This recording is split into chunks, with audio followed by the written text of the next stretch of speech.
Proses katabolisme karbohidrat adalah sebuah proses penting, yaitu terjadi pemecahan bahan organik menjadi bahan anorganik.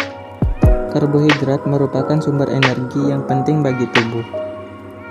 Setiap orang membutuhkannya dalam memenuhi asupan energi bagi tubuh saat melakukan kegiatan. Makanan yang mengandung karbohidrat dapat ditemukan dalam makanan yang biasanya kita makan. Sumber karbohidrat dapat berasal dari bahan tepung, roti, sereal. Selain itu, karbohidrat banyak terdapat pada jenis makanan seperti nasi putih, roti tawar, tepung gandum, sagu, jagung, beras merah, spaghetti, kanji, pasta, dan terigu. Dari jenis buah-buahan ada buah kurma, aprikot, blueberry, anggur, pisang, jeruk, apel, kismis, stroberi, semangka, pir, dan nanas. Sedangkan dari jenis kacang-kacangan juga banyak mengandung karbohidrat seperti kacang tanah, kacang merah, kacang hijau, dan lentil. Dari jenis umbi-umbian ada umbi jalar, kentang, lobak, wortel, dan ketela pohon. Dari jenis produk susu juga mengandung karbohidrat seperti yogurt rendah lemak, susu coklat, dan susu rendah lemak.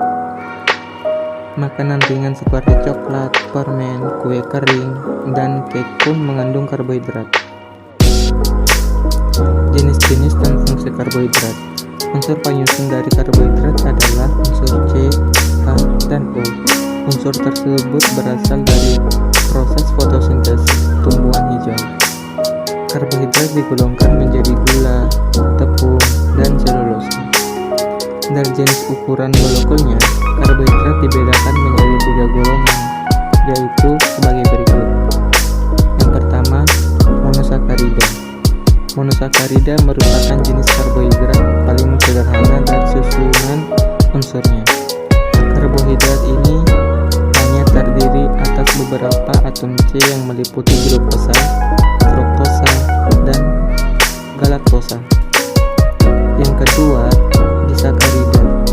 Disakarida merupakan jenis karbohidrat yang terbentuk dari 2 molekul monosakarida. Karbohidrat ini berkaitan melalui gugus OH dengan cara melepaskan molekul air. Disakarida meliputi fruktosa, laktosa, dan maltosa.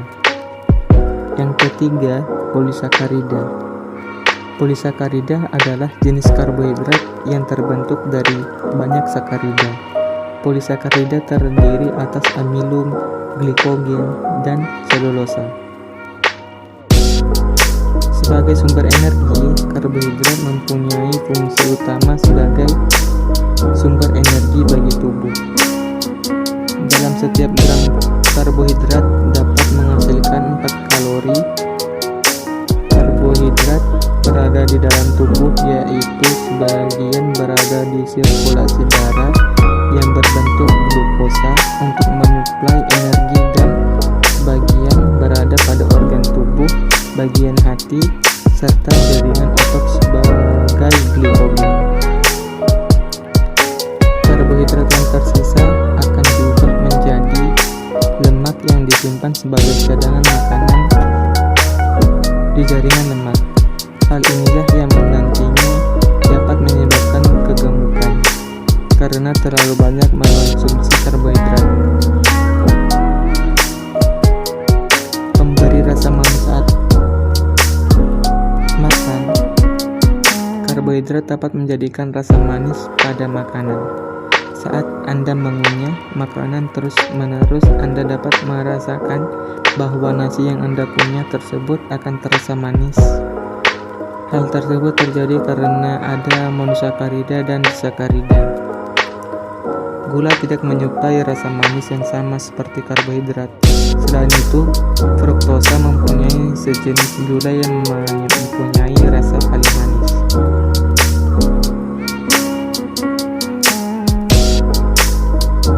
Proses katabolisme karbohidrat dalam tubuh. Proses katabolisme dapat didefinisikan sebagai sebuah proses yang terjadi akibat pemecahan bahan organik sebelum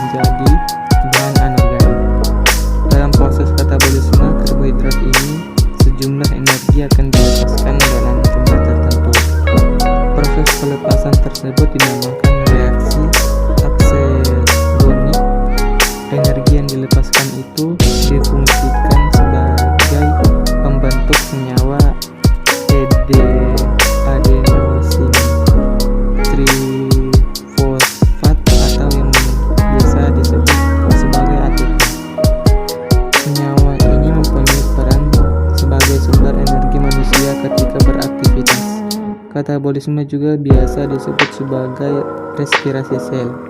Hal ini terkait dengan tujuan dari katabolisme, yaitu membebaskan energi dalam makanan yang dikonsumsi oleh tubuh.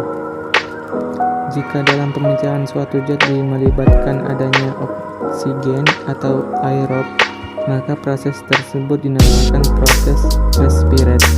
Namun, jika tidak ada oksigen dalam proses ini, maka proses tersebut dinamakan fermentasi dan bukan respirasi. Proses katabolisme karbohidrat yang melibatkan oksigen terdiri atas glikolisis, dekaroksilasi oksidatif, Dahl Krebs, dan transport elektron. Glikolisis hingga transport elektron, proses ini terjadi di sitosol. Di dalamnya terjadi pemecahan molekul glukosa dengan ion atom C yang diuraikan menjadi 2 molekul asam piruvat dengan 3 atom C. Kemudian reaksi ini dihasilkan 2 sumber energi, yaitu 2 NADH dan 2 ATP. Sementara itu, proses dekarboksilasi oksidatif terjadi di matriks mitokondria, yang merupakan tahap awal dari Dahl Krebs. Selain itu, pada tahap awal molekul-molekul asam piruvat yang telah diubah menjadi asetil CoA atau disebut asetil koenzim A yang menghasilkan sumber energi. Rantai transport elektron adalah sebuah proses terakhir dalam respirasi. Tahapan yang berlangsung di krista mitokondria mempunyai prinsip bahwa reaksi setiap pemindahan ion H atau yang disebut sebagai elektron dilepas dengan 2 tahapan pertama di antara akseptor. Lalu tahapan tersebut menghasilkan energi yang selanjutnya digunakan saat proses pembentukan ATP. Penjelasan singkat tersebut katabolisme karbohidrat yang terjadi dalam tubuh dapat Anda gunakan sebagai wawasan tubuh dan kesehatan manusia. Proses katabolisme tersebut melibatkan oksigen atau disebut dengan